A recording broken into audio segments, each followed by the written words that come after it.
Hey guys, tonight we are going to turn over one of the darkest and most misunderstood pages of the Tudor dynasty.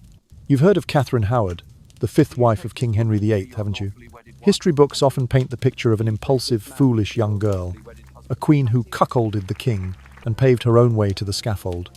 But what if I told you? Most of what you know about her is a lie. This is not a simple story of brazen adultery. This is a much darker tale. One of a teenage girl who was manipulated, abused, and had the truth of her situation buried beneath a wrongful death sentence. For centuries, official history has used the word adultery to conceal a tragedy of silence, control, and powerful men who preyed on children. If you think Catherine Howard was just someone to blame for playing with fire, then join me as we uncover the erased evidence and the distorted details. The real truth behind that historical curtain is far more shocking and terrifying. So, before you get comfortable, take a moment to like the video and subscribe, but only if you genuinely enjoy what I do here. And before we begin, let me know where you are watching from and what the local time is where you are. Now, dim the lights, maybe turn on a fan for that soft background hum, and let's ease into tonight's journey together.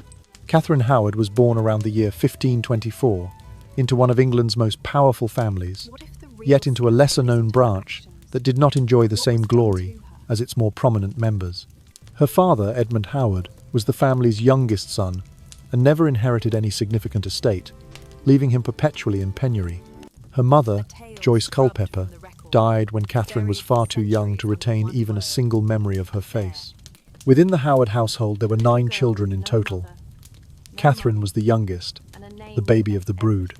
Among her elder sisters, some chose the cloistered life of nuns, while others married into minor noble families, trading their dowries for modest titles and lands.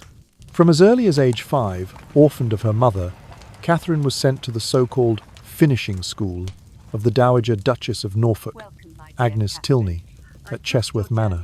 There, beneath the vast canopy of ancient oaks, she began her education in Latin letters, learning to read and write according to the classical model, alongside vocal training, harp and viol lessons. Each morning she would don a delicate taffeta gown and step into the candlelit music chamber to practice French vocal exercises, followed by instruction in courtly etiquette, the precise curtsy before dignitaries, the stately posture of greeting, and the art of fluent conversation. That serene environment, soothing yet exacting, left no room for mistakes. Every misstep threatened not only her personal reputation but that of her entire lineage. Despite the family's once great name, Edmund Howard's lack of acumen in managing estates meant he relied heavily on forging advantageous marriages for his daughters as a means of elevating the household's standing.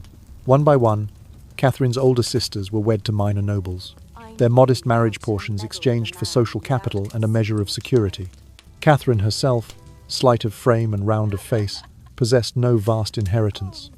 Her future hinged entirely upon the pity and patronage of her uncle, the Duke of Norfolk, whose influence at court was considerable. The pivotal moment arrived when she was 15 years old, just as King Henry VIII, already notorious for casting aside 2 queens and breaking countless hearts, found himself in need of a new consort following his annulment from Anne of Cleves.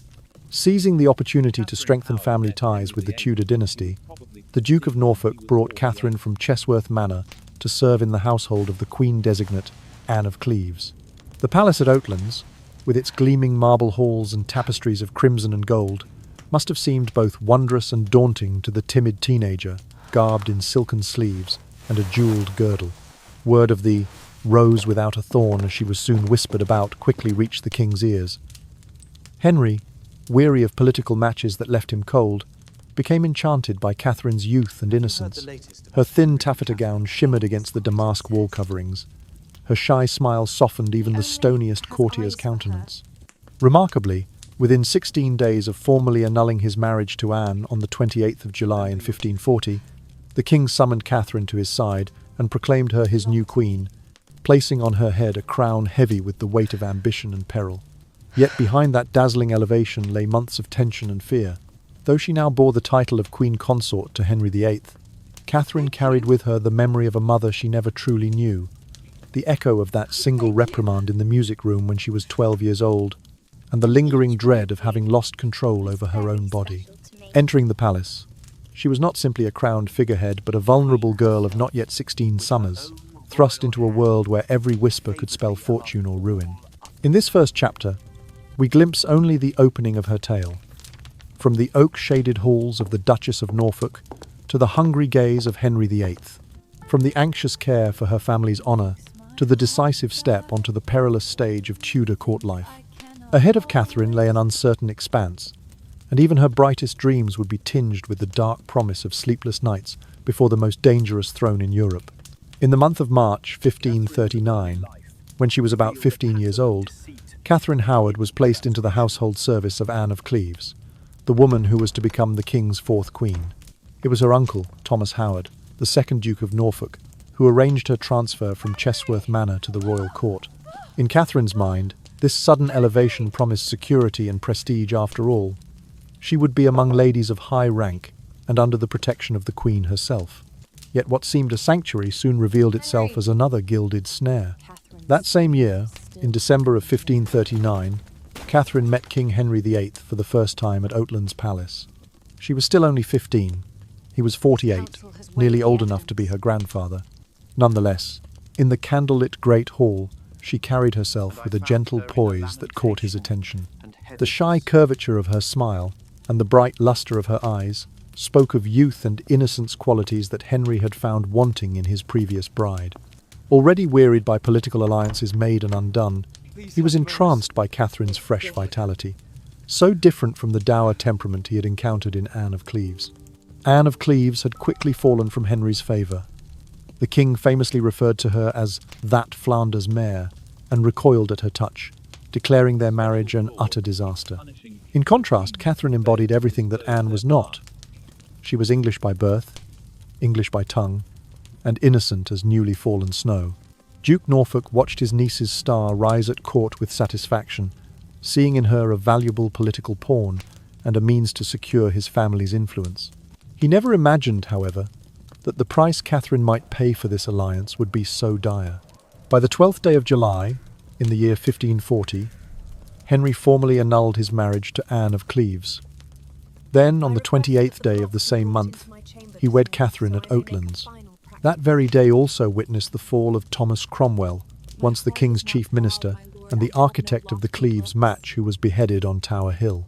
In a grim parallel, Catherine's ascent to the throne coincided with Cromwell's descent into the shadow of the executioner's block. Where Catherine emerged, clothed in silks and crowned in gold, Cromwell lay stripped and bare before the axe. Finally, on the 8th day of August 1540, Catherine Howard was proclaimed Queen at Hampton Court Palace. She was 16 years old at that moment, wearing a crown that weighed more than the monthly stipend of many a courtier. By her side stood the man who had already outlived two queens, a king whose appetite for marriage was matched only by his readiness to discard those who displeased him. Catherine adopted the motto, "No other will but his," words that courtiers praised as a testament to her devotion, but which may well have masked a desperate plea for mercy. In those words, she bound herself entirely to the king's will, surrendering every flicker of personal agency to preserve both her life and her fragile honour. As queen, Catherine strove to fulfil her ceremonial duties with grace. She won the favour of Princess Mary Tudor through patient kindness, offering heartfelt apologies for past slights. To Princess Elizabeth, still a child of about 6, she presented a delicate chain of pearls, strengthening goodwill within the royal family. On various occasions, Catherine interceded with Henry to grant clemency to certain prisoners, following the traditional role of a merciful consort. Even Anne of Cleves, her predecessor turned rival, received gifts and an invitation to the Christmas revels, where Catherine danced alongside her, signalling an attempt to quell court gossip. Through each gesture, Catherine sought to cement her standing and to soften the king's ever-watchful eye with her gentle influence. Yet beneath these outward charms, Catherine's heart trembled with the knowledge that her beauty, her youth, and her eagerness to please had drawn the king's attention only because he sought novelty. In the hush of her private chambers, she must have wondered whether admiration would soon curdle to suspicion, as it had so often for Henry's other wives. For now, however, Catherine remained the rose without a thorn, a fragile blossom in a garden rife with jaded petals and hidden thorns. One small misstep away from a fate as swift and unforgiving as the blade that had fallen upon Cromwell. Nevertheless, Catherine's tainted past continued to trail her like a shadow. In the winter of 1541, Francis Derham, her former secretary and so-called husband, in the naive vows of adolescence, suddenly reappeared at court. He brazenly petitioned for a position within the Queen's household, flaunting the memory of their clandestine liaison as if it were proof of his entitlement. The very rumour of Derham's presence was enough to undermine Catherine's reputation, for in the volatile atmosphere of the Tudor court, a whisper could topple a queen standing overnight. Catherine, who had clung to the protection of her uncle, the Duke of Norfolk, now faced the peril of losing Henry's trust. One rumour, one boastful comment from Derham, could cast her from the heights of splendour to the depths of disgrace. At precisely the same moment, Thomas Culpeper, a handsome nobleman favoured by the king, began to intrude upon Catherine's thoughts. Culpeper had long enjoyed Henry's patronage, despite being accused at least once of rape and another time of homicide, charges from which he escaped unpunished thanks to royal favour. Emboldened by his proximity to the monarch, he sent Catherine secret letters, appealing to the intimacy they had shared before her marriage and urging her to grant him further meetings in return for his silence. His missives arrived, concealed within bundles of other dispatches, each one a threat cloaked in entreaty. If she refused to respond to his demands, he would expose her past indiscretions to the king. Thus, Catherine found herself caught between two powerful men, both capable of wrecking her future, with a single accusation, Derham, who might reveal her youthful improprieties, and Culpeper, who could exploit her vulnerability to serve his own ambitions. During the summer progress of 1541, when Henry toured the countryside with a vast retinue of courtiers, the risk to Catherine intensified. Jane Boleyn, Lady Rochford's sister-in-law to Anne Boleyn, acted as facilitator for secret rendezvous between the Queen and Culpeper. Some historians suggest Jane's motive was compassion, believing she could help Catherine avoid the fate that befell her sister-in-law. Others argue that Jane, ever ambitious and cunning, sought to orchestrate another royal downfall for her own advantage. In any case, the clandestine meetings unfolded in dimly lit chambers of various inns and manor houses, where Catherine, barely 17 at that time, trembled as she addressed a man known to wield power over life and death. Each encounter, disguised as a plea for mercy or a confession of undying fondness, revealed that Catherine had become prey in a ruthless game of influence, her royal dignity no defence against the seduction of coercion. Meanwhile, back at the palace, Henry remained preoccupied with trivial concerns: the state of the royal kitchens, the preparations for jousts, and most pressingly, Catherine's health. He fretted over whether she might be with child, ordering daily examinations by his physicians to confirm or deny a pregnancy. He remarked to his council that her cheeks looked too pale, that she seemed fatigued, perhaps ill. Yet he never entertained a single suspicion that the Queen's seeming exhaustion stemmed not from malady but from fear. He trusted in her pure demeanour, in the motto she chose, "No other will but his," as evidence of her unwavering loyalty. His confidence in her innocence blinded him to the perilous truth that her very purity, her naivete, made her powerless to resist the demands and threats of men far more experienced in the arts of manipulation. Thus, Catherine carried the weight of her secret liaisons beneath all the pageantry of court life. Each dance at a masque, each curtsy before a visiting ambassador, each letter she penned in the privacy of her bedchamber was shadowed by dread.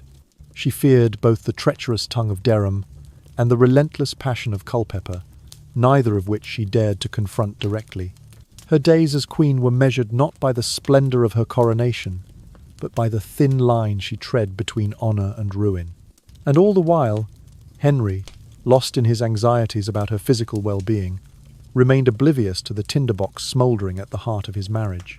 Catherine's purity, so admired by her new husband, had become her greatest vulnerability, a double-edged gift that left her with no means of escape. In the lullaby hush of the royal bedchamber each night, Catherine must have felt the walls closing in, the velvet drapes and golden tapestries offering no sanctuary from her tormentors. Her once bright laughter, likened to the chime of silver bells, had grown hollow, replaced by a desperate stillness, as she awaited the next letter, the next threat, the next moment when her fragile world might shatter entirely. Even in sleep, her dreams would not grant her respite, for the court's corridors echoed not with music, but with the unspoken menace of betrayal. Betrayal by those she once believed would protect her, and betrayal by the very crown she had been chosen to wear. In October of 1541, the court at Hampton Court Palace was suddenly gripped by an unexpected urgency when Archbishop Thomas Cranmer arrived, bearing grave news for King Henry VIII. On a crisp autumn day, the Archbishop presented a confidential dossier detailing Catherine Howard's lost innocence, revealing her past liaisons with Henry Manox and Francis Derham during her childhood and early adolescence. Cranmer's duty compelled him to deliver this explosive information to the king himself, an act that no loyal subject undertook lightly.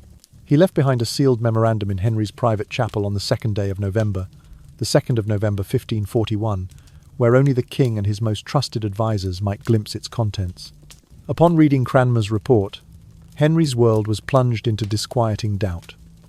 The palace corridors, usually alive with courtly chatter and the clatter of retinues, fell eerily silent as rumours began to swirl.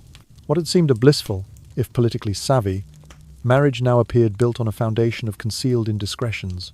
For the king, who had prided himself on commanding absolute loyalty and unquestioned virtue from those closest to him, the revelation was both shocking and deeply personal. He moved from stunned incredulity to a simmering rage, his trust in the young queen shattered by the very secret she had hoped to bury forever. Just 5 days after Cranmer's memorandum reached his chapel, on the 7th day of November 1541, the palace's gatehouses and guard posts erupted into urgent activity. Lifelike statues and tapestries did little to muffle the footsteps of armed retainers as they stormed Catherine's private apartments. In a moment of pure panic, the queen, still clad in her nightgown, slipped her feet bare onto the cold stone floor and attempted to flee down the long gallery, her cries echoing off the walls. She called out Henry's name, her voice cracking like a frightened child, seeking refuge in a father's arms. Yet the heavy oak doors had already been barred by royal command, and the pursuing guards seized her before she could reach the sanctuary of the king's presence. That very corridor, where Catherine's terrified screams had reverberated through the quiet of early dawn, would come to be known as the Haunted Gallery. Over subsequent centuries, visitors to Hampton Court whispered of faint sobs and the soft padding of bare feet that seemed to drift along the corridor's length at night. Some swore that, when the wind blew just so, it carried a forlorn voice pleading for mercy from a queen who once believed herself invincible. The following morning, on the 8th of November 1541, Catherine was brought before the Privy Council in the Painted Chamber. There, in a solemn, oak-panelled hall lit by flickering candlelight, she faced a circle of stern-faced men, bishops, earls, and privy councillors, who had already been briefed on her secret. These were not gentle interrogators, but the very officials whose duty it was to judge her. For Henry, the betrayal was a bitter metamorphosis. The rose without a thorn he had so adored was now perceived as a poisonous bloom. The tenderness he once felt toward her was replaced by cold reproach, as the council's questions pierced her composure and laid bare every whispered accusation. A scant week later, on the 14th day of November, 1541, the formal sentence arrived. Catherine Howard was stripped of her royal titles and banished from court. She was conveyed under guard to Sion Abbey, a remote nunnery near the Tower of London, which served as a state prison for women of high rank. The once celebrated queen now walked the abbey's narrow corridors in simple grey attire, her hair hidden beneath a plain white veil. She had but 8 days in her new confinement, before the writ declaring her no longer queen was formally registered. On the 22nd of November, 1541, Catherine became, in the eyes of English law, a common subject once more. Meanwhile, Francis Derham and Thomas Culpeper, the two men whose names were indelibly linked to Catherine's downfall, met a harsher fate. Both were charged with high treason for their part in the Queen's indiscretions, a charge that under Tudor law carried the severest punishment. In early December of 1541, Derham and Culpeper were executed on Tower Hill, their heads severed in a grim spectacle intended to send a stark warning to any who might defy the king's authority. Their skulls were impaled upon spikes atop London Bridge, where the rotting remains greeted travellers and merchants with a lurid display. The sight of their heads, displayed 6 days a week with only Sunday as a brief reprieve, served as a chilling admonition. In the realm of Henry VIII, betrayal of the crown, especially by those closest to it, would be met with uncompromising brutality. Thus, within a matter of weeks, between the 2nd of November and the early days of December 15, 41 Catherine Howard's trajectory had plummeted from royal heights to the shadow of the scaffold. The whisper of her past, once dismissed as the follies of youth, became the instrument of her undoing, and though her own execution would come only months later, the removal of her title and the gruesome fate of her former lovers marked the irrevocable end of her brief, turbulent reign as Queen of England. On the 21st day of January 1542, a solemn act of Parliament known as the Bill of Attainder was passed against Catherine Howard and her lady-in-waiting, Jane Boleyn, Lady Rochford. This grim legislation declared both women guilty of high treason and sentenced them to death. In a particularly harsh clause, King Henry VIII decreed that any future queen consort who concealed a premarital indiscretion would likewise be deemed a traitor. Thus, the statute served not only to condemn Catherine and Jane, but also to place every woman at court under the shadow of suspicion, warning them in no uncertain terms that the Crown's favour was as fleeting as January frost. On the 10th day of February 1542, Catherine was escorted under heavy guard onto a royal barge bound for the Tower of London. As the vessel glided beneath London Bridge, she caught sight of the gruesome display of her former lovers' heads, impaled upon spikes and slick with drying blood. Francis Derham's gaunt visage stared down from one spike. Thomas Culpeper's features, once handsome, were distorted by coagulated gore on another. This macabre tableau greeted Catherine as she passed, its horror searing into her memory. In that moment of silent dread, every ripple of the Thames seemed to carry her guilt and shame like so many drifting petals in a poisoned bouquet. 2 days later, on the 13th day of February 1542, Catherine awoke in her damp, cold cell at the Tower. The damp stone walls pressed in upon her, each breath fogging in the frigid air. Summoning what remained of her courage, she asked the guards to bring forward a plank of wood. For hours before dawn, the young queen consort knelt upon the hard flagstones, rehearsing her final speech upon that crude board. She repeated each phrase with trembling lips, professing remorse, acknowledging her offences against God and King, and accepting full responsibility for every misdeed. Each rehearsal was an attempt at perfection, a desperate effort to deliver her words without hesitation or flaw, as though the precise cadence might buy her a moment's mercy. At sunrise, Catherine, still clad in the simple grey gown that marked her house arrest, was led trembling up the narrow steps to Tower Green. Leaning on the arms of 2 guards, she mounted the scaffold with legs too weak to support her weight. Witnesses later described her as pale and quivering, yet determined to speak her prepared confession. In a voice said to be soft but clear, she spoke of her fault and sorrow, concluding with an affirmation that her punishment was just, and that she had wronged both God and monarch. There was a final pause, a breath drawn in acceptance of her fate. Then the executioner's axe fell in a single, swift stroke. With that, Catherine Howard, the 5th wife of Henry VIII, breathed her last. Her body, deprived of any mark of honour, was cast into an unmarked grave beneath the crypt of Street, Peter Advincula Chapel at the Tower. No tombstone bore her name, no prayers were said upon her resting place.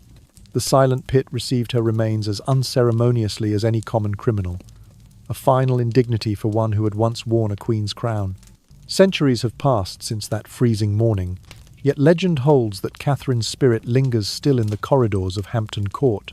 Visitors tell of footsteps that echo in the haunted gallery, of a pale figure drifting past portraits of Tudor monarchs.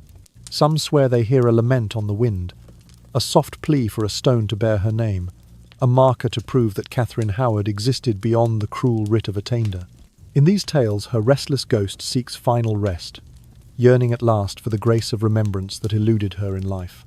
And so, amid the hush of history, Catherine Howard's story remains entwined with caution and compassion, a melancholy lullaby whispered through the ages to those who walk the echoing halls of power. After Francis Derham and Thomas Culpeper were executed by beheading in December of 1541, the city of London reeled at the swiftness of royal vengeance. They had faced open trial and public execution on Tower Hill, but Catherine Howard's fate was sealed by a different instrument. The Bill of Attainder, enacted by Parliament on the 21st day of January 1542, this extraordinary statute, bypassing any formal court proceedings, declared the Queen guilty of high treason and condemned her to death. In its text, Henry VIII inserted a chilling proviso. Any future queen who concealed a prior indiscretion would likewise be judged a traitor. Thus, the edict cast a long shadow over the female members of the royal household, warning that even a whisper of past transgression could provoke the king's swift and absolute wrath. On the 10th day of February 1542, Catherine was removed from Sion Abbey, under armed guard, and conveyed by barge up the Thames to the Tower of London. The chill mist rose from the river's dark waters, wrapping the royal barge in a ghostly haze. As they passed beneath London Bridge, Catherine glimpsed the grisly remnants of her former lovers. Derham's head and Culpeper's were still impaled upon long spikes, their blood congealed in rivulets of black and rust. A murder of crows wheeled overhead, their cries echoing down the stone piers as if mocking her despair. For Catherine, that sight must have cut deeper than any blade, a living tableau of retribution and warning that no barrier of silk or velvet could shield her from the consequences of courtly intrigue. In the small hours of the 13th day of February 1542, Catherine awoke in her cold cell within the White Tower. The damp chill permeated her thin grey gown, and though her limbs trembled with weakness, she summoned the courage to request a simple plank of wood. There, lying upon the rough stone floor, she knelt for hours before dawn, rehearsing her final confession upon that makeshift desk.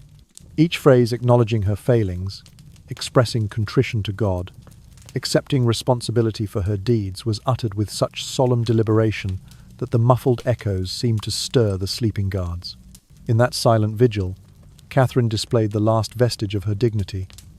Even facing the inexorable approach of death, she strove for perfect articulation of her remorse, as if flawless words might temper the severity of her sentence. When morning's pale light crept through the narrow window, the jailers returned to escort her to Tower Green. They found her sinking in exhaustion, the lines of rehearsal etched into her pale cheeks.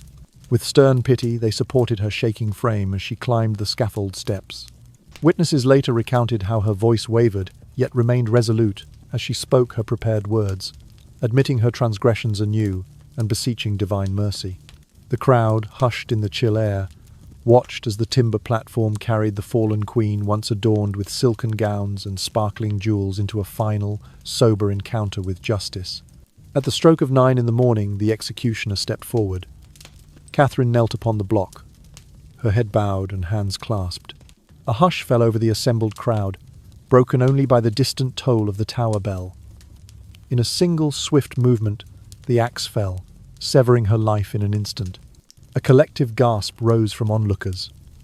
The Rose of Tudor Court lay silent, her crown exchanged for a stain of crimson upon the scaffold's boards. Her body was not permitted the honour of a marked resting place. She was carried within the tower precincts to the chapel of St. Peter ad Vincula, where an unmarked pit awaited her remains. Labourers heaped earth and quicklime above her, intending to hasten decay and erase every trace of her form. No headstone bore her name, no liturgy marked her passage. In that anonymous grave, Catherine Howard's mortal shell rested alongside men and women of lesser note, a final indignity that reduced a former queen to the status of a common criminal. Centuries would pass, yet whispers of Catherine's story persisted in the echoing halls of Hampton Court. Visitors claimed that on still nights, a pale figure drifted through the haunted gallery, her footsteps light upon the ancient stones. Some spoke of distant sobs, others of a faint plea yearning for a gravestone, for the simple courtesy of remembrance. In the still of midnight, the wind through the gallery's windows may carry a sigh as if from a restless soul. Those who pause by the dimly lit portraits of Tudor monarchs sometimes catch a flicker of movement, the silhouette of a young woman in a grey gown, searching for the proof of her existence.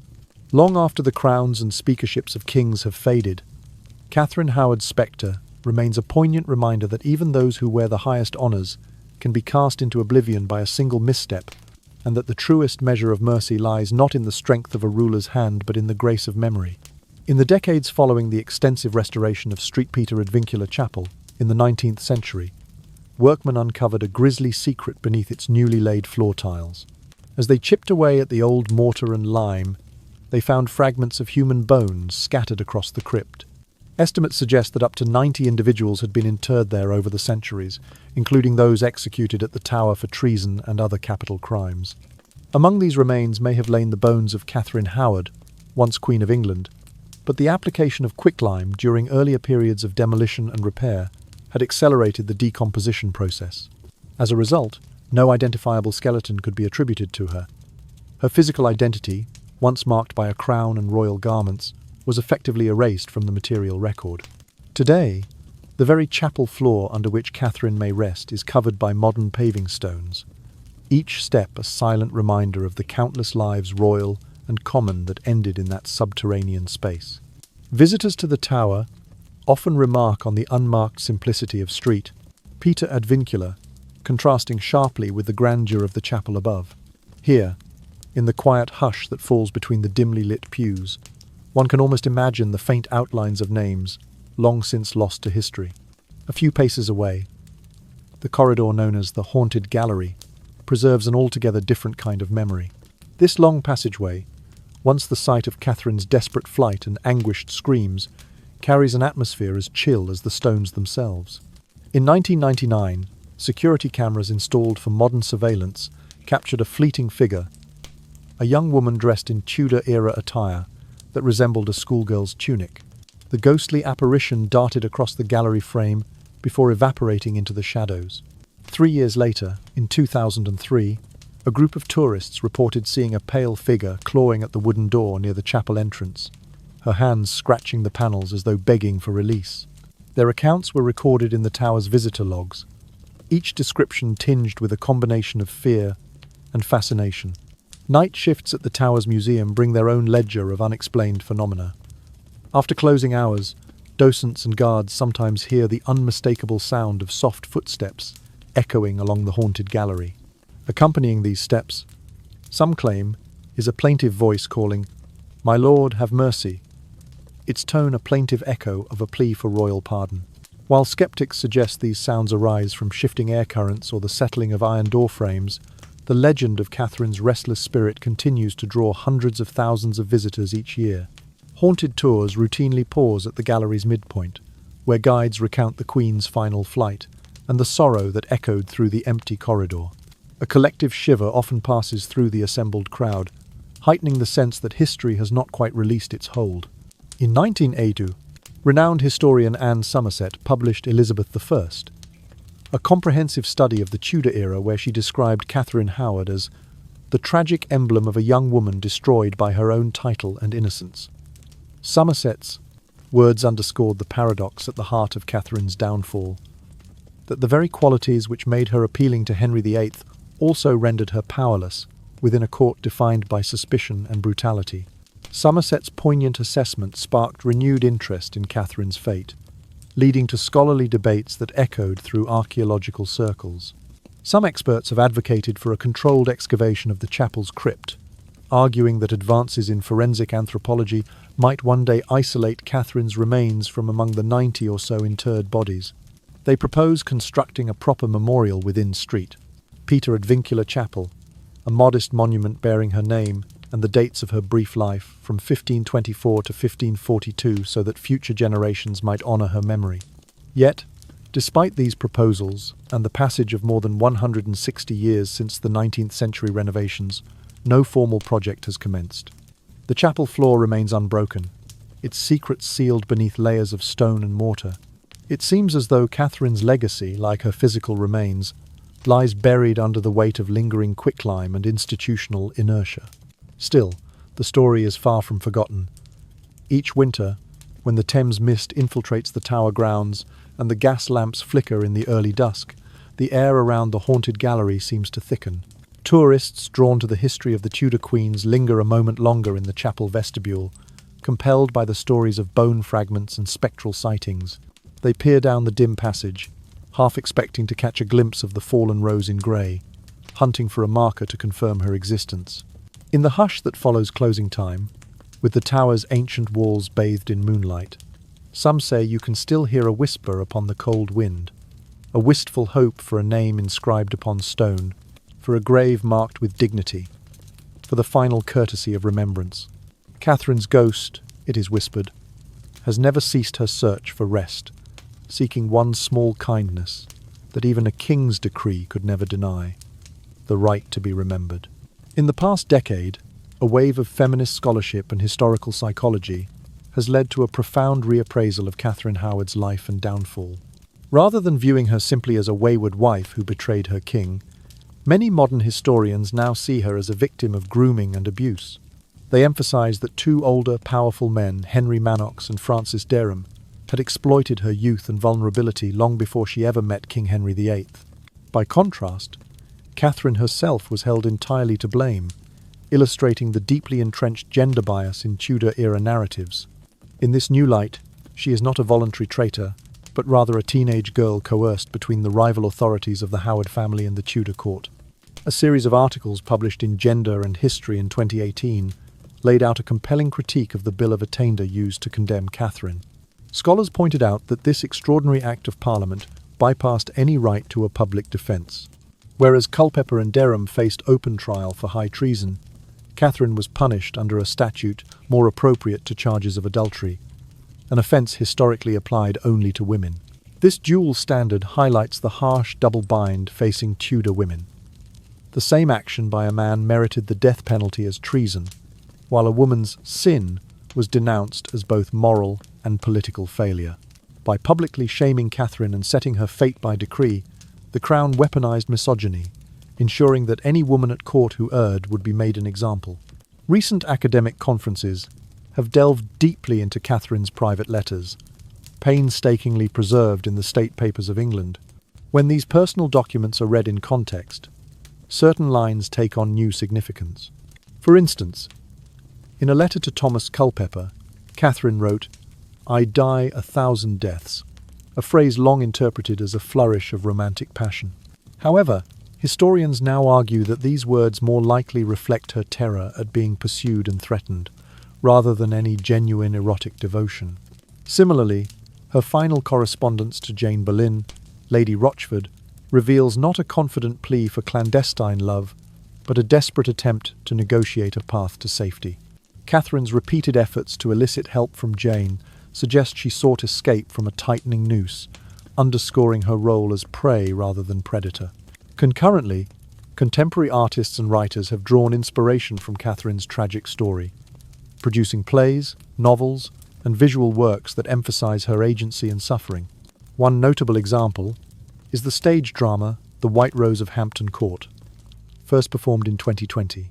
This play reconstructs the Queen's final hours, portraying her not as a foolish adolescent, but as a courageous young woman, wielding her words as weapons in a fight for dignity.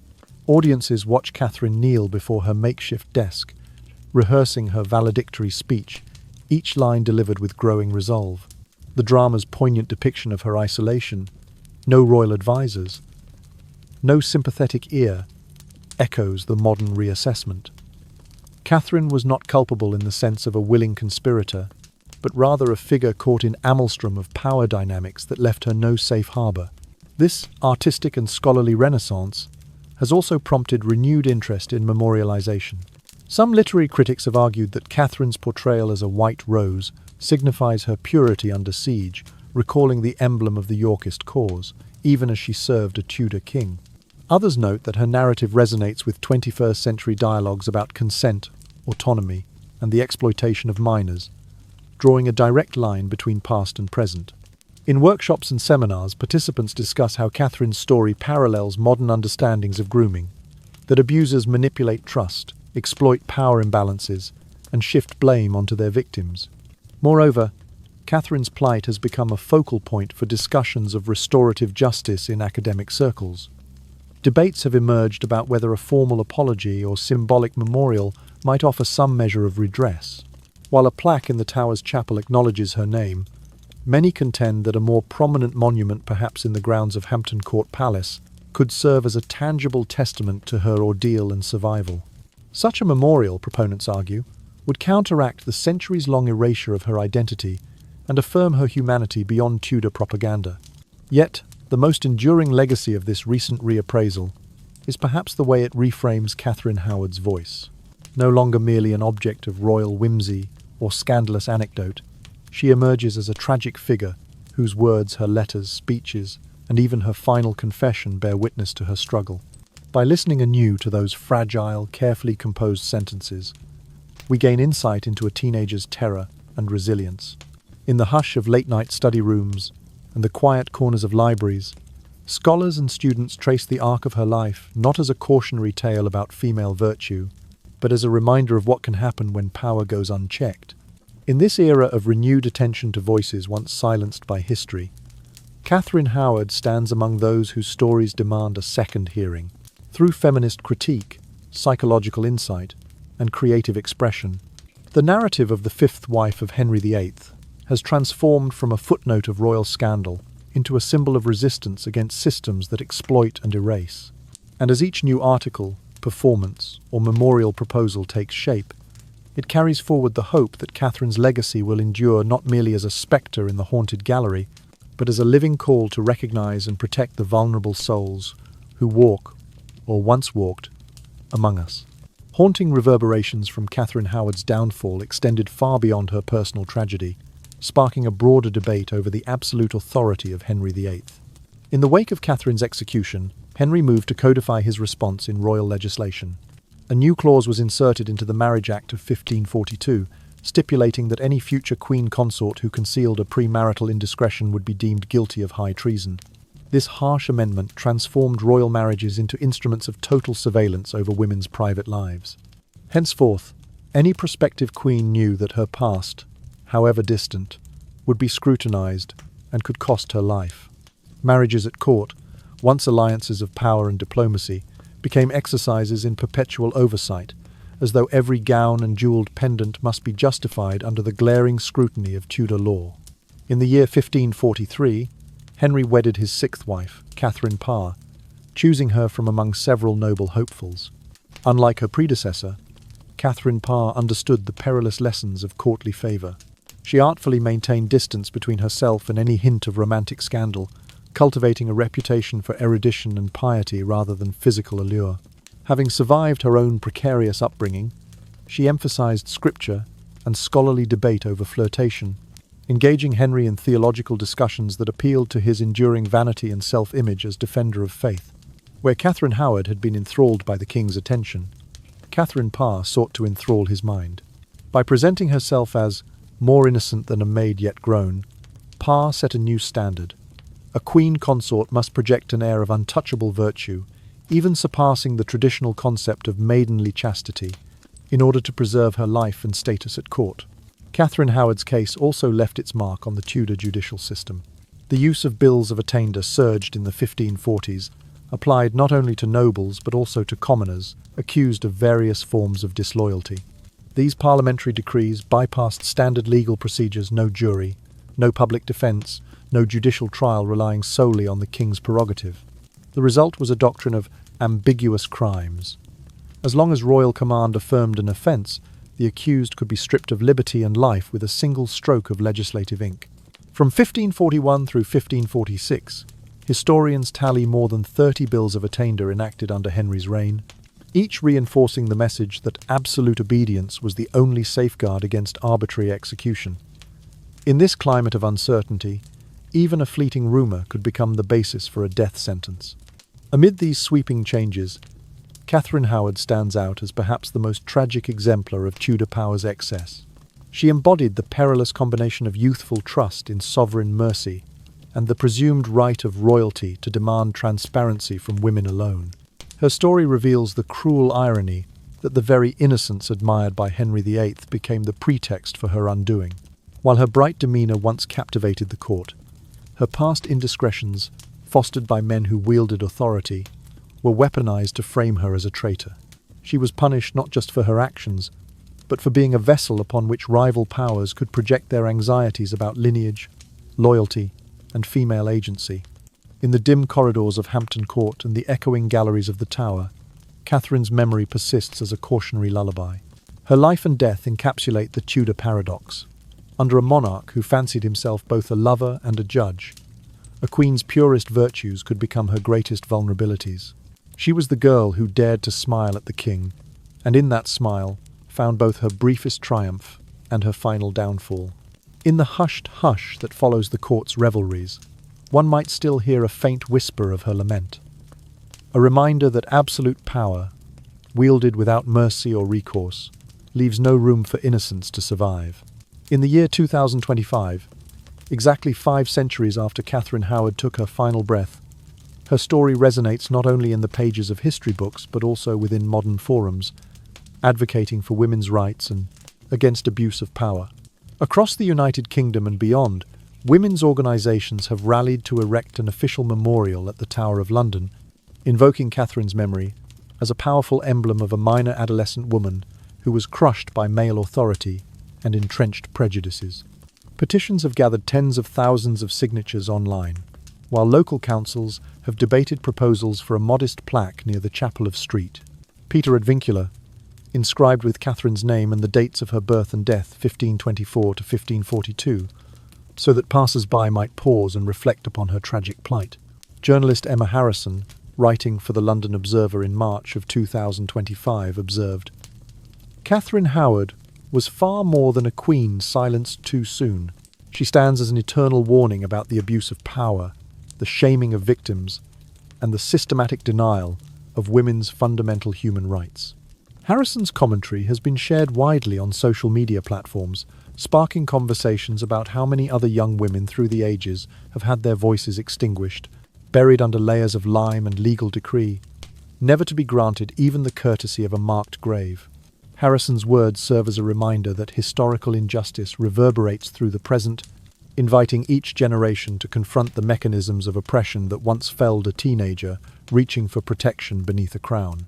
Tonight's Haunted Hampton Court tour, a popular evening event drawing hundreds per week, makes a deliberate pause in the corridor known as the Haunted Gallery.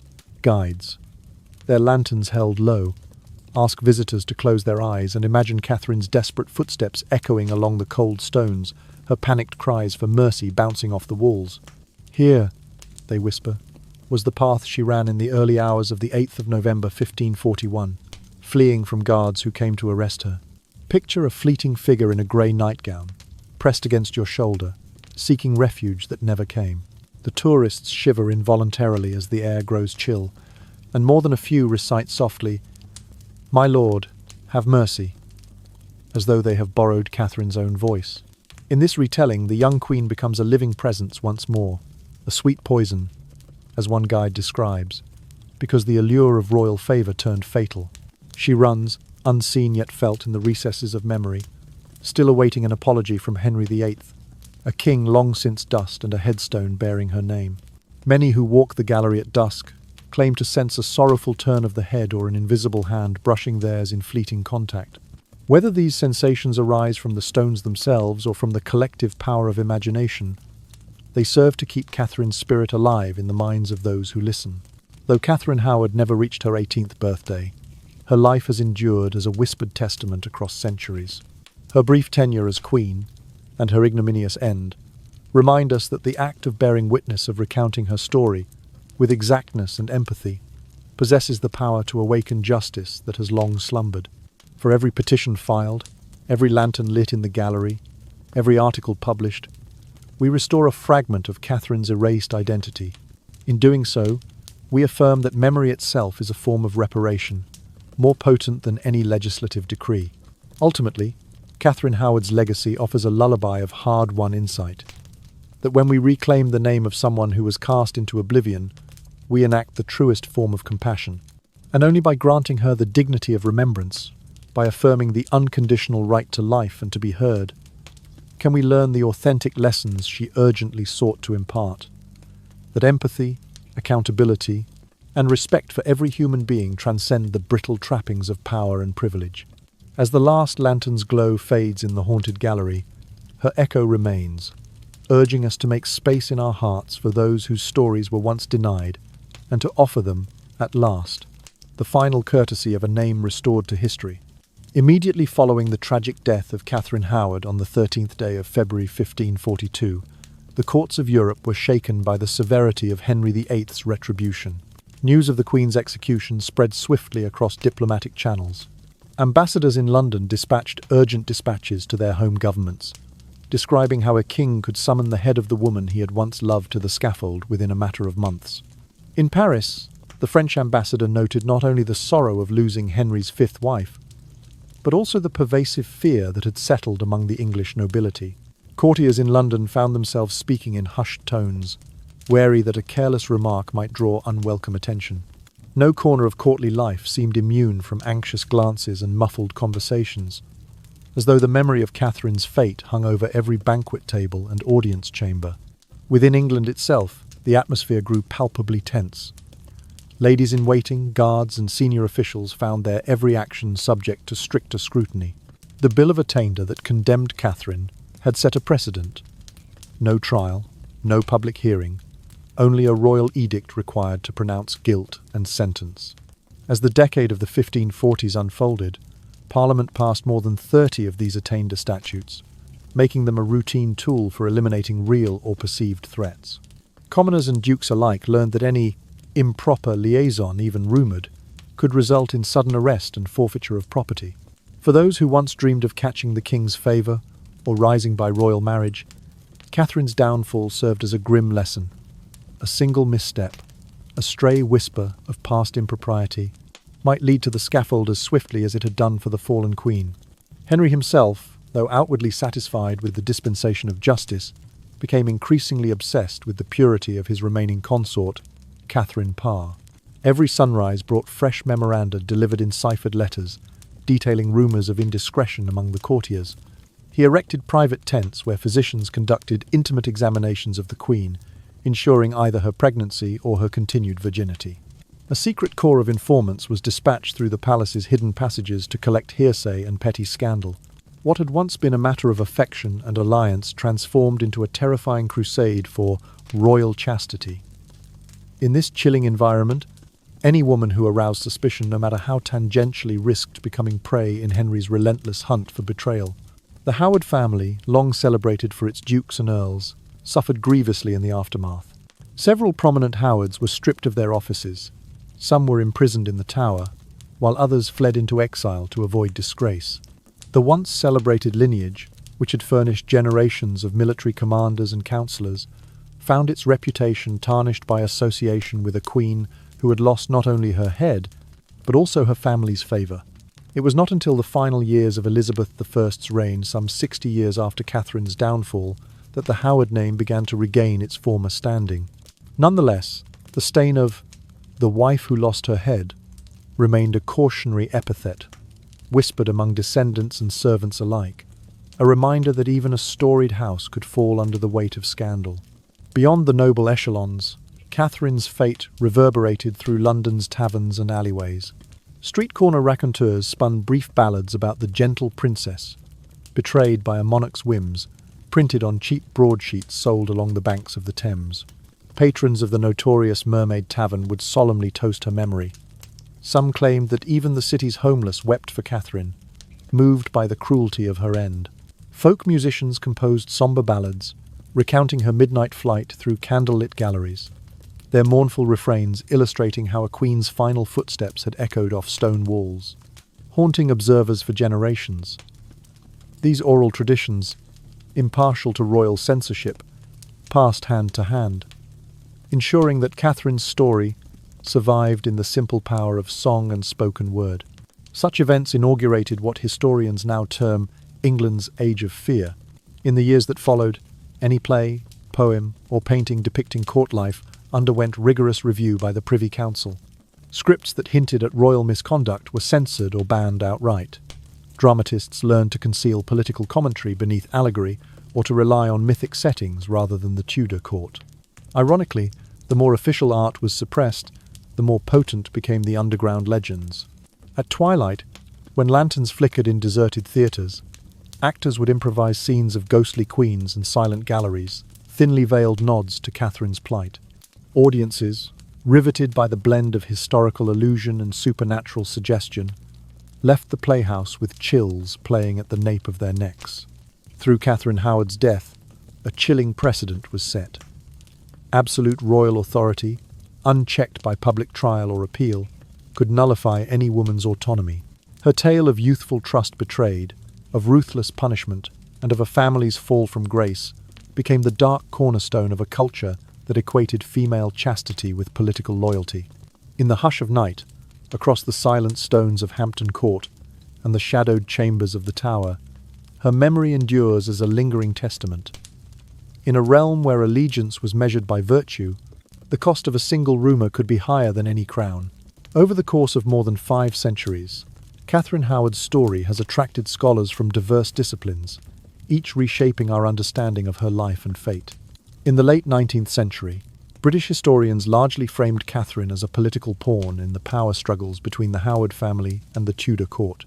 Works published during that period emphasized the role of Thomas Howard, the second Duke of Norfolk, in steering his niece into the royal marriage. According to these accounts, the Duke prioritized the family's honor and influence over Catherine's well-being, viewing her as a resource to be sacrificed on the chessboard of dynastic politics. Academic journals of the time, such as the English Historical Review, contain numerous articles underscoring how Catherine's marriage served Norfolk's strategy to cement Howard ascendancy, though few regretted her tragic end. By the early 20th century, feminist voices began to challenge this traditional narrative.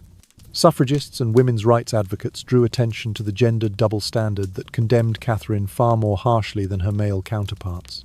In the 1970s and 80s, articles in History Today and the Journal of Women's History argued that the use of a bill of attainder to execute Catherine without a public trial epitomized a legal weapon deployed disproportionately against women. These scholars pointed out that while Thomas Culpeper and Francis Derham faced treason charges and public executions, Catherine's crime was labelled adultery, an offence historically prosecuted only against women. The critiques highlighted how Tudor law and propaganda constructed a narrative that blamed Catherine entirely, even though state investigators and the king's own insiders had obscured or suppressed evidence of coercion and manipulation. In the 21st century, an interdisciplinary approach has emerged, blending political history, anthropology, and psychology to analyze Catherine's experiences of grooming and loss of agency. Researchers have delved into royal medical records, private correspondence, physician diaries, and even genetic studies of period artifacts to recreate the conditions of her life at court. One notable project, The Pale Rose of England, 2012, employed advanced imaging techniques to scan surviving lacquered garments from Hampton Court Palace. By reconstructing the fabric and construction of Catherine's attire, the study revealed the physical constraints she endured, corsets so tight they left bruises, and layered petticoats that exacerbated her physical vulnerability after months of clandestine pregnancies or infections. These tangible reconstructions underscored how Catherine's body bore the marks of both regal expectation and personal trauma. Simultaneously, the scholarly monograph, Shadowed by the Crown, 2018, situated Catherine within the ideological framework of the Tudor court. Its author argued that the palace operated as a fear factory, systematically training women to become chastity chess pieces for political maneuvering. Any queen or noblewoman who failed this role, whether through real or alleged misconduct, faced execution to serve as a deterrent for the population at large. In this interpretation, Catherine was neither frivolous nor immoral, but rather a poignant symbol of the collision between feminine identity and monarchical control. Her fall from grace demonstrated the brutal mechanism by which the crown enforced conformity and projected power through fear. Modern research has also re-examined the figure of Jane Boleyn, Lady Rochford, who arranged Catherine's secret meetings with Culpeper. Earlier accounts painted Jane as a loyal companion. Contemporary scholarship has recast her as a dual-edged presence. Some historians propose that Jane risked everything to aid her stepniece, fearing the fate she herself had suffered after Anne Boleyn's fall. Others suggest Jane harboured lingering resentment from Anne's execution and may have seen Catherine's vulnerability as an opportunity for retribution. This nuanced portrayal reveals the Tudor court as a complex psychological web, where each individual royal or servant navigated personal loyalties, ambitions, and vendettas. Jane's dual role as protector and possible provocateur exemplifies the intricate interpersonal dynamics that shaped Catherine's destiny. Through these evolving scholarly lenses, Catherine Howard has emerged not as a simplistic cautionary tale of youthful folly, but as a multifaceted figure whose life and death illuminate broader themes of power, gender, and legal authority. From late 19th century political analyses to 20th century feminist critiques and 21st century interdisciplinary reconstructions, each generation of researchers has peeled back another layer of Tudor history to reveal the human cost of a court built on absolute monarchical rule. In reflecting upon Catherine's story, we confront enduring questions about autonomy, consent, and the mechanisms by which institutions control female bodies. Her legacy, refracted through the prisms of changing academic paradigms, continues to resonate as a testament to the resilience of those whose voices were once silenced, and as a challenge to ensure that no one else's narrative is erased beneath the weight of power. In the realm of popular culture, the tragic figure of Catherine Howard has inspired an array of adaptations across film, literature, theatre, and graphic art, each striving to capture facets of her short, tumultuous life. The British television drama, The White Queen, first broadcast in 2013, devoted its final episode to Catherine's story. There, she is portrayed with wide, innocent eyes and a languid smile that hints at both vulnerability and defiance. Yet many viewers and critics noted that the series, while lush in costume and setting, fell short of conveying the deep psychological scars documented in historical records. The fleeting glimpse of Catherine's inner turmoil, her fear, her hope, her moments of bravery, remained largely unexplored amid the broader narrative of dynastic conflict. Several historical novels have since endeavoured to fill that gap, focusing on Catherine as a groomed adolescent rather than a mere footnote in royal chronicles. Susan Nagel's The Sixth Wife, published in 2001, reconstructs Catherine's childhood at Chesworth Manor with painstaking detail. Nagel describes the oak-panelled halls and verdant gardens where the young Catherine learned music and manners, only to discover that her education masked a darker curriculum. The cultivation of a reputation to be bartered in the marriage market. Anya Seton's Catherine. The Virgin Wife, released in 2005, further explores Catherine's emotional landscape, portraying her loneliness after her mother's death and her yearning for genuine affection. Seton's prose immerses readers in Catherine's internal struggle caught between duty to her family and the terror of the hollow promises of courtly life. Through these pages, modern audiences gain empathy for a teenager whose shy laughter concealed deep-seated anxiety. In visual arts, the American painter Kim Meyer unveiled her oil on canvas series, Rows of Wolves, in 2019. Across 8 brooding compositions, Meyer casts Catherine in Baroque frames where golden light slices through impenetrable shadows. One painting depicts her alone in a vast chamber, a single candle illuminating a pale dress strewn with rose petals that have lost their petals. The juxtaposition of opulent surroundings and wilted blooms serves as a powerful metaphor for Catherine's torn existence. At once cherished as queen and sacrificed as prey, viewers encounter a visceral tension in Meyer's work, sensing in every glowing ember the cost of innocence betrayed. Meanwhile, in April of 2022, the venerable British children's magazine Beano published a historical comic strip, retelling Catherine's tale for younger readers. Rendered in a slightly exaggerated cartoon style, the strip nevertheless does not shy away from the Queen's more harrowing moments. Panels show Catherine, cloaked in a grey nightgown, sprinting through the cold, torchlit corridors of Hampton Court, the very haunted gallery where her screams once echoed. The speech bubbles capture her terror. Please, mercy. Readers witness, in stylized yet chilling detail, how a teenage girl became entangled with Francis Derham and Thomas Culpeper, depicted as menacing silhouettes lurking in shadow. This bold adaptation introduces a new generation to Catherine's plight, employing vivid imagery to illustrate a narrative often confined to academic tomes. On the stage at Shakespeare's Globe, Catherine's life has likewise found dramatic expression.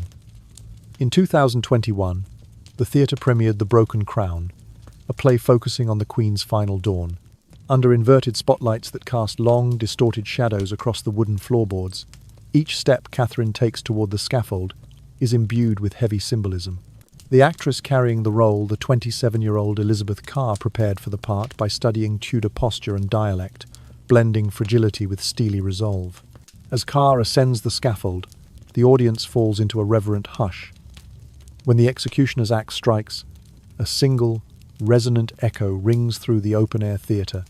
The moment is heart-stopping. A mute testament to Catherine's last act of courage, speaking through silence and movement rather than words.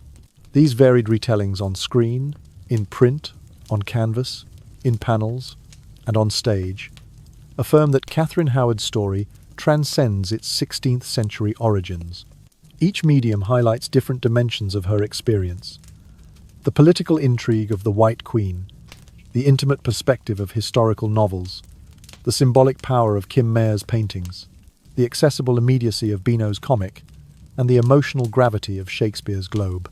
Together, they weave a tapestry that honors the complexity of a queen who was, above all, a vulnerable young woman caught in the merciless gears of power. And as the candles dim on each performance, and the last pages are turned, Catherine's voice, once silenced by decree, continues to resonate with audiences yearning to understand the human cost of history. The spectral lore surrounding Catherine Howard has proved to be far more than mere entertainment.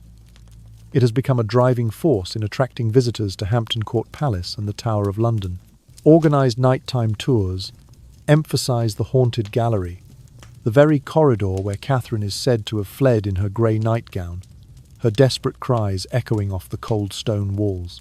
Guides encourage participants to imagine the pale figure racing past flickering torchlight, recounting her frantic footsteps on the morning of the 8th of November, 1541.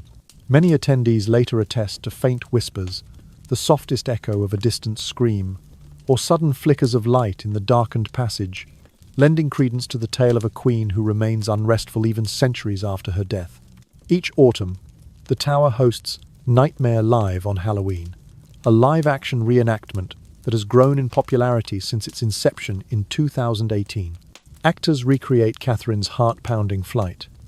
The lead performer, costumed as an 18-year-old queen, clutches her night robe about her shoulders and dashes barefoot along a raised platform designed to mimic the gallery's flagstones.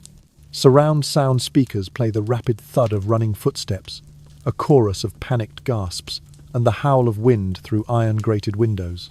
Audience members sometimes startle so violently that they leap from their seats. A handful have even left in mid-performance, unable to shake the visceral chill that permeates the theatre. In 2023, the immersive role-playing game Tudor's Revenge took Catherine's story into the digital realm. Players assume the role of the young queen navigating an ever-darkening court.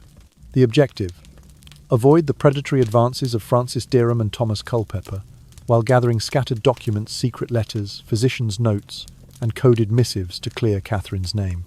The game's designers drew upon documented floor plans of Hampton Court, rendering its labyrinthine corridors in inky shadows and muted candlelight.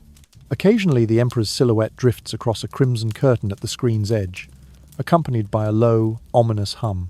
With over 1 million copies sold within its first 6 months, Tudor's Revenge demonstrates the enduring fascination with Catherine's tragic narrative and the desire to rewrite her fate through interactive storytelling. Meanwhile, history museums have embraced Catherine's story through tangible artifacts and experiential exhibits. Fragments of courtly silks, believed to be from her personal wardrobe, are displayed under soft lighting, their fine weave and faded embroidery evoking the sumptuous yet perilous world she inhabited. A replica of one of Catherine's forged letters to Culpeper is presented alongside annotated translations, spotlighting the tension between presumed romantic longing and coercive threat. Perhaps most evocatively, a full-scale model of the haunted gallery invites visitors to don period footwear and tread its narrow planks. Here, a guide pauses to recount Catherine's final flight, the hush punctuated by a sudden gust of air through a concealed vent, as if her spirit still sighs through those stones. In the digital sphere, the virtual Catherine Museum offers a fully interactive archive of documents, artwork, and scholarly commentary.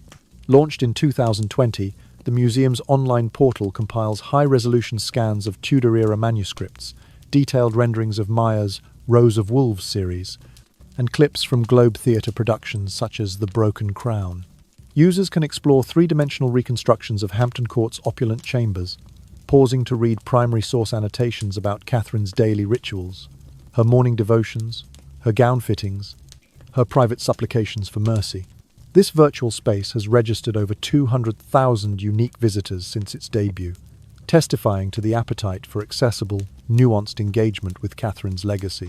Across physical tours, live performances, immersive gaming, museum exhibitions, and digital archives, Catherine Howard's story has transcended the confines of traditional history. What began as whispered rumor in a gilded corridor has evolved into a multi-sensory tapestry that engages millions worldwide.